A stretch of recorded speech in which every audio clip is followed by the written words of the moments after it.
Robert Fico, atual chefe de governo da Eslováquia, sofre atentado aos seus 59 anos e o seu estado de saúde é gravíssimo, por conta dos seus posicionamentos políticos, que são bastante polêmicos e não convergem muito com o restante dos seus pares da União Europeia e da OTAN. Existem suspeitas que haja algum tipo de motivação geopolítica, por conta do seu apoio direto e indireto à Rússia. Será que de fato faz sentido? Falar um pouquinho também, pessoal, sobre a Ucrânia, que desmarca uma reunião, uma viagem que o Zelensky faria para Portugal e Espanha, pelas preocupações em relação aos constantes avanços da Rússia em Kharkiv, inclusive com notícias importantes de um pacote aprovado às pressas para o território ucraniano e uma mudança importante de postura dos Estados Unidos. Blinken garante que a decisão de usar armas americanas no território da Rússia está na mão dos ucranianos. Para finalizar, pessoal, duas notícias importantes de Israel. Primeiro, que os Estados Unidos, meio que contrapondo as suas posições originais, anuncia o envio de uma votação para o Congresso de um pacote de $1 bilhão para Israel, uma atitude polêmica do Biden. E a gente tem também Israel tirando fotos que comprovariam que a UNRWA, uma agência da ONU, está concomunada com agentes terror da faixa de Gaza. Será que faz sentido? Se vocês querem entender um pouco mais sobre esses assuntos, e muito mais também sobre geografia, geopolítica, atualidades, política, polêmicas, enfim, tudo para você se manter sempre bem atualizado, já se inscreve no canal, deixa seu like, compartilha esse vídeo, que eu, professor Ricardo, conto muito com a sua ajuda. Belezinha? Pessoal, recado rapidinho aí para vocês no canal. Se você não sabe falar inglês, cara, de verdade você tá maluco. O inglês, ele impacta muito na sua vida pessoal e também na sua vida profissional. Já provado, tá, por pesquisa, que quando a pessoa fala inglês, ela recebe maiores salários. Ela se destaca mais na empresa. Ela consegue, cara, de verdade, ter um impacto muito maior na vida das pessoas e na qualidade do seu emprego, da sua profissão. Eu vou usar o meu exemplo, tá? Eu não sou um ótimo comunicador em inglês, mas sei ler adequadamente. Eu trago uma série de fontes aqui de conteúdos para vocês, de fonte primária, ali produzido nos Estados Unidos ou em outros países que produzem esses conteúdos em inglês, não exatamente em português. Só que para melhorar minha comunicação, que eu sei que é essencial para eu conseguir eventualmente dar palestras, aulas, eu estou fazendo o Cambly, a melhor plataforma de inglês online do Brasil. O Cambly é sensacional porque ele te dá muitas opções variadas. Você vai ter aula com um tutor de língua nativa inglesa e você pode fazer as suas aulas em grupo ou as aulas individuais. E de verdade, de acordo com o seu nível de inglês. Não precisa ter medo, tá? Intermediário, avançado, o mais básico. Outra coisa que conta muito para mim é que eu tenho uma vida muito atribulada, né? Sou professor, então às vezes eu consigo só fazer aula quarta-feira de manhã, quinta-feira à noite, sexta-feira à tarde, e eu marco de acordo com a minha disponibilidade. Eu vou dar um exemplo para vocês do meu modelo de aula preferido, que é o modelo em grupo, porque além de eu me identificar também com outras pessoas, eu conheço pessoas de vários lugares do mundo. Dá uma olhadinha aí, ó. My name is Ricardo Marcílio. I'm from São Paulo, Brazil. I think that travelers can, like Carolina said, respect the environment, respect the local people. I live in São Paulo. São Paulo is not very hot, but places like Salvador, Rio de Janeiro, Recife, the temperature can reach 40 degrees, 42 degrees in the summer. Yes, I have a son, he's 3 years old, and he loves Sonic, Mario, all Disney characters. So me and my wife, we are planning to go to Disney. Então, pessoal, se você quiser ter acesso a todos os benefícios que a melhor plataforma de inglês online do Brasil, o Cambly, te oferece, eles voltaram com o menor preço da história. Pessoal, somente R$ 8,00 por aula. R$ 8,00 por aula. Só que, claro, é uma promoção por tempo limitado, porque a galera pediu demais, somente pelas próximas 72 horas. Então, usa o link aqui que eu estou deixando para vocês na descrição e o meu cupom para ter acesso a essa super promoção.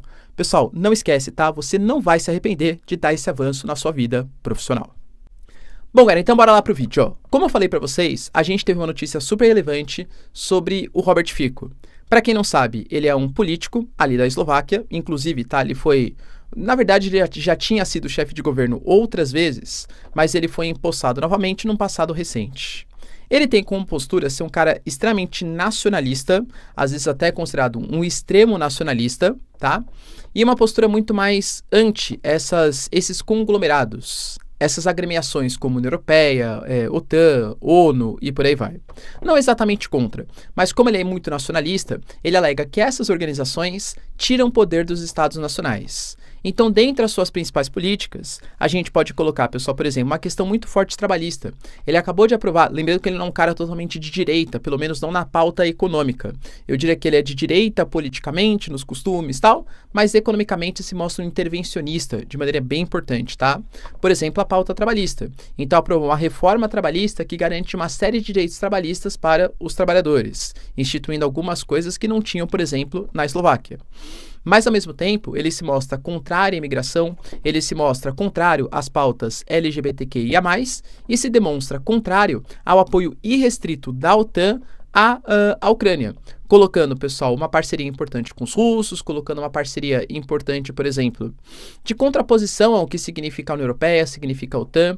A eleição do Robert Fico foi um duro golpe para a Ucrânia, porque a Eslováquia, por mais que não seja um país tão relevante no cenário geopolítico internacional, fazia o encaminhamento de algumas armas, de alguns caças, por exemplo, MiG-29, tinham sido anunciados pela Eslováquia. A mudança de governo foi a entrada de mais um governo, talvez não pró-Putin, mas contrário ao apoio irrestrito que a União Europeia e que a própria OTAN dá para a Ucrânia. E aí, nós tivemos esse atentado. O atentado aconteceu depois de uma reunião que ele tinha participado, alguns aparentemente, né, apoiadores, pessoal, pelos relatos que a mídia da Eslováquia coloca. Você não tinha grandes protestos acontecendo, aparentemente tinha um cara que estava protestando e que nem foi o responsável pelo atentado. E aí, um desses apoiadores, quando ele foi fazer os cumprimentos lá, ele disparou 4 tiros, inclusive com alguns pegando no abdômen e no braço. Então, aparentemente, de novo, é muito novo, tá? Mas a gente tem uma hemorragia abdominal. Se de fato, galera, quais são as notícias depois disso, eu prometo que eu vou atualizando vocês. O atentado ele aconteceu a 190 quilômetros da Bratislava, que é de fato a capital da Eslováquia, e traz grandes preocupações sobre o futuro do atual chefe de governo. As informações preliminares, pessoal, não dão conta se é muito grave, se é gravíssimo, se ele vai, enfim, né, sobreviver e tal, mas de fato a gente não sabe. Por que que o homem, aparentemente o responsável, tá? O principal suspeito, é um homem de 71 anos. Qual foi a motivação desse atentado? Só que a gente sabe que a gente está no mundo de uma extrema polarização inclusive geopolítica. Se você tem um membro da OTAN e um membro da União Europeia, que, de novo, né, não é totalmente favorável à Rússia ou ao Putin, não é isso, mas ele é contrário a essa ajuda irrestrita e muito forte que a União Europeia, a OTAN, vem dando para a Ucrânia, é óbvio que isso vai ser politizado. Pelos dois lados, inclusive, tá?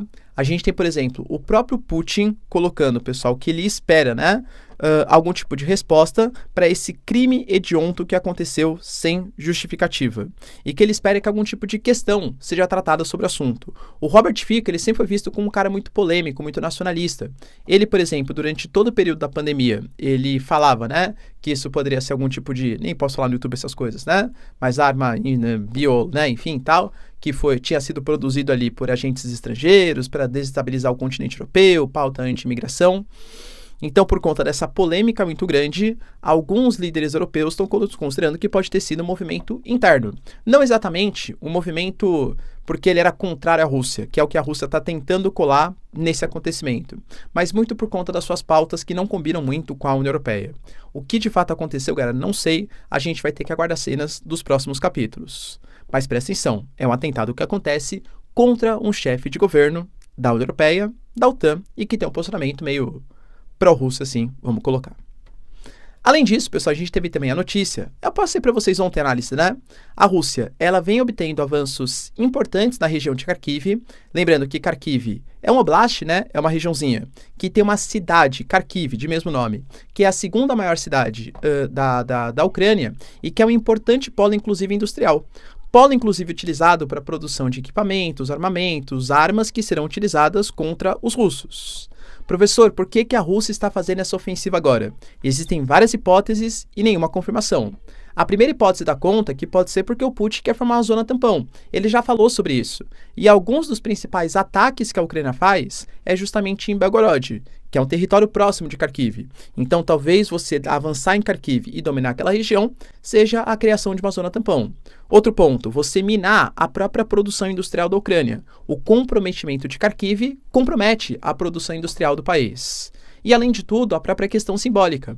A Rússia ela chegou a avançar em Kharkiv, os ucranianos conseguiram fazer uma contraofensiva muito bem sucedida que retomou Kharkiv. Ou seja, é uma questão assim bastante estratégica, inclusive simbólica, para a moral dos soldados e por aí vai. Como a Ucrânia ainda não recebeu todos os equipamentos prometidos pelos Estados Unidos no pacote de 60 bilhões, da União Europeia também não, a Rússia percebe que talvez esse seja o último momento de maior fragilidade para conseguir obter avanços sensíveis. Pelas notícias que a gente vem tendo, tanto da Rússia como do Ocidente, os avanços estão acontecendo. A questão é que isso pode provocar também algumas baixas, tá? Não é que a Rússia não está sofrendo nada. Os dados que a gente tem, e lembrando, pessoal, são dados produzidos pelo Reino Unido, tá? Então, óbvio que é um país que está parcialmente envolvido no conflito. Vamos ver se a gente acha outras fontes de informação também. É que a Rússia teve 899 baixas por dia no mês de abril, sendo que aumentou bastante o número de baixas justamente por conta da ofensiva. E é fato, né? Geralmente quando você faz uma ofensiva, o número de mortes é muito maior do que quando você está se defendendo. Afinal, você tem que invadir um território inimigo, que pode promover emboscadas, pode promover, por exemplo, algum tipo de tática de defesa. Eles estão muito mais preparados do que o ataque. A proporção de mortes nunca é 1 para 1, né? Sempre, geralmente, a defesa leva algum tipo de vantagem. E vai lembrar que o novo ministro da Defesa, que é o Andrei Bolesov, ele garantiu, pessoal, que ele vai tentar fazer de tudo para vencer com o menor número de baixas. E por que isso é estranho? Porque geralmente a Rússia não falava nada sobre o número de baixas. Até talvez para não desmotivar as pessoas que estão indo para o conflito, para não dar algum tipo de estratégia para a Ucrânia. Se ele fala que ele quer vencer com o menor número de baixas, é por quê? Porque hoje está tendo um alto número de baixas? Ou será que foi só uma fala a esmo? Cara, de verdade não sabemos, tá? Mas é fato que talvez essa contraofensiva seja, ou aliás, essa ofensiva em Kharkiv, seja um fator de desestabilização e aumento do número de mortes. Vai lembrar que, de novo, hein? Professor, por que o Shoigu foi demitido? Não temos maiores informações. Mas existem suspeitas, que seja porque ele procurava alguém mais experiente para unir a economia militar à própria economia da Rússia. A promessa é que a Rússia, que esse ano está gastando 6% do PIB no setor de defesa, possa aumentar o ano que vem para 7% e vai ter que lidar com um orçamento muito maior. Lembrando, pessoal, que o ministro da Defesa, ele não é responsável por táticas militares, ele é muito responsável mais a parte burocrática, a parte econômica. Então, quem cuida da parte militar é o Gerasimov, o chefe do Estado-Maior, que continua com suas funções, tá? Aparentemente não teve grandes trocas sensíveis, mas é um ministério que, de novo, está envolto em casos de corrupção. Então pode ser também que seja alguma coisa ligada a uma falta de poder que o Shoigu tinha, por isso ele foi afastado de um cargo de ministro da Defesa. Mas o Zelensky ele vem mostrando preocupações com isso, né? Com esse avanço da Rússia. É fato que a Ucrânia está perdendo. Enquanto não chegam os equipamentos, ele cancelou, por exemplo, a viagem que ele faria à Península Ibérica, a Portugal e à Espanha. A Espanha não comentou, alegando que não quer dar informações para o inimigo, mas Portugal falou que ele cancelou porque ele está preocupado com as ofensivas russas. Enquanto isso, o Antony Blinken, que é um responsável pelos Estados Unidos, está na Ucrânia, fez ali reuniões com Zelensky, com o Dmytro Kuleba, dentre outras figuras, e garantiu, primeiro, que ele vai mandar uma ajuda emergencial de 2 bilhões de dólares. Esses 2 bilhões de dólares, segundo o próprio Antony Blinken, tá? Eles vão ser utilizados para adquirir ou para colocar em campo de batalha o Patriot e outra forma de defesa, outras formas de defesa. A Maria Zakharova falou que, assim como o Patriot ou qualquer outro tipo de equipamento militar americano que for colocado no campo de batalha, vai ser imediatamente derrotado pelos russos.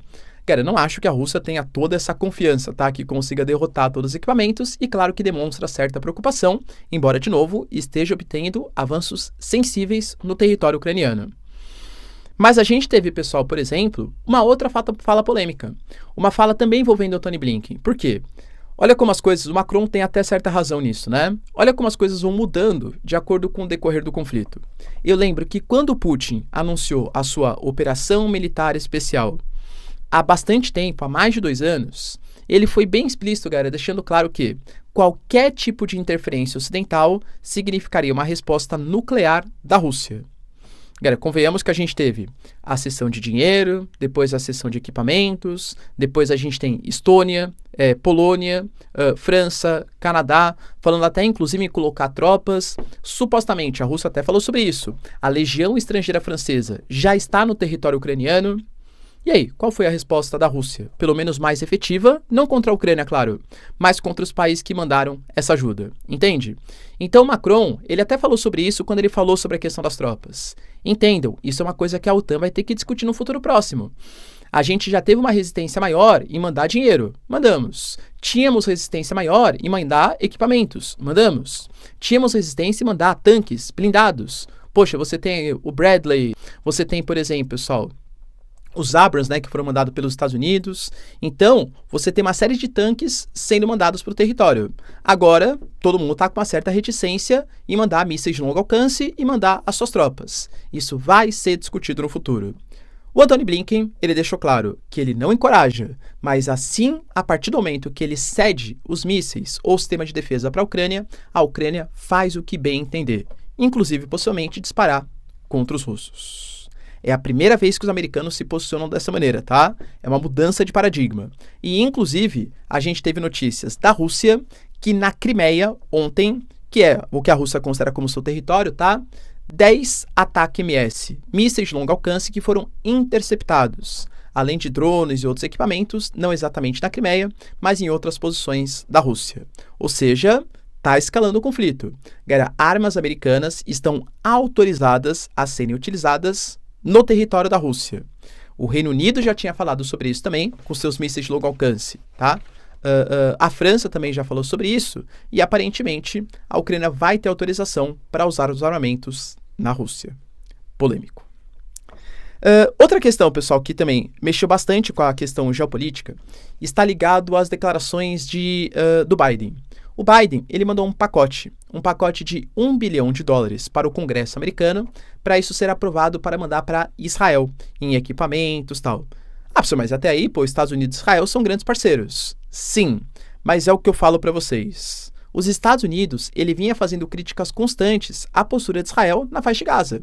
Querendo ou não, a gente teve fala, assim, contundente do Biden, tá? Olha, a gente está evitando mandar equipamentos de ataque e, inclusive, se Israel fizer uma ofensiva em Rafah, a gente vai cancelar o financiamento para Israel. Professor, mas por que o Biden está falando sobre isso? Porque agora bateu um certo ressentimento dos Estados Unidos e eles estão querendo muito pensar no povo palestino? É claro que não, né? É muito mais por conta do cenário eleitoral americano, uma disputa altamente acirrada, em que o Biden sabe que grande parte da população que vota nele, um jovem, mais progressista, mais de esquerda, defende a causa palestina. E ele apoiar de maneira irrestrita Israel poderia abalar a sua popularidade. Fora que também uma ofensiva em Rafah pode recrudescer, por exemplo, o acordo entre a Arábia Saudita e Israel, pode mobilizar o autodenominado eixo da resistência para praticar mais ataques, então é muito mais uma questão política e geopolítica. E a prova disso, como os americanos não estão cortando relações com Israel, era o Biden. O Biden mandou um pacote de $1 bilhão, entende? De $1 bilhão. Professor, mas ele não perde apoio também da comunidade islâmica? Então, por isso que fica nesse morde-a-sopra, né? Ao mesmo tempo, a gente não pode esquecer que os judeus, eles são importante parte da composição dos democratas. Grande parte dos judeus vota nos democratas, entende? Então ele tem que, ao mesmo tempo, agradar Israel e agradar também a sua posição ali mais pró-Palestina. Sinuca de bico, mas que o Biden vai com uma certa hipocrisia, que na verdade não é hipocrisia dele, tá? Mas cabe a praticamente todos os políticos, acaba fazendo, principalmente em ano eleitoral. Tudo bem? Vale lembrar, pessoal, que o Antony Blinken, ele até colocou ali no Congresso americano, por exemplo, um relatório falando que uma série de armas que os americanos tinham cedido para Israel não havia certeza que não tinham ferido princípios dos direitos internacionais. Só que mesmo assim, Estados Unidos vai continuar mandando os seus equipamentos. A relação de Estado entre os dois é muito maior do que eventuais picuinhas entre governos. E para finalizar, pessoal, mais um capítulo na disputa entre ONU e Israel. A gente sabe que as críticas são constantes, não só a ONU, mas também a ONU, tá? Mas principalmente a UNRWA, que é uma agência da ONU na Palestina, especializada na questão dos refugiados palestinos.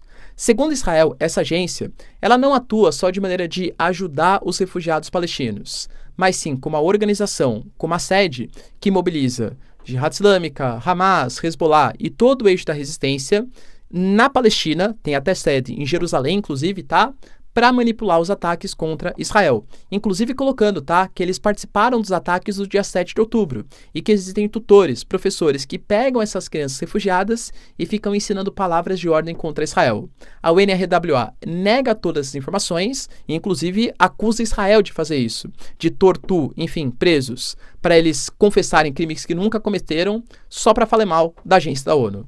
Israel deu mais uma cutucadinha. Hoje compartilhou fotos da sede da UNRWA, inclusive tem a marquinha ali, o loginho, da ONU, tudo tal, que estavam sendo utilizados por pessoas armadas, aparentemente terror, não sabemos exatamente qual grupo, pelo menos não pelas fotos, mas Israel está deixando bem claro, olha, eu falei para vocês, isso não é uma organização de ajuda humanitária, isso é uma organização de atentados contra Israel. A prova está aqui, vocês continuem financiando se vocês quiserem. A ONU, por enquanto, não se pronunciou sobre o assunto. Será, pessoal, que de fato Israel está certo nessa? Deixa aí nos comentários. Quero saber sua opinião. No mais, pessoal, se vocês curtiram o vídeo, tamo junto, beijos, abraços e tchau, tchau.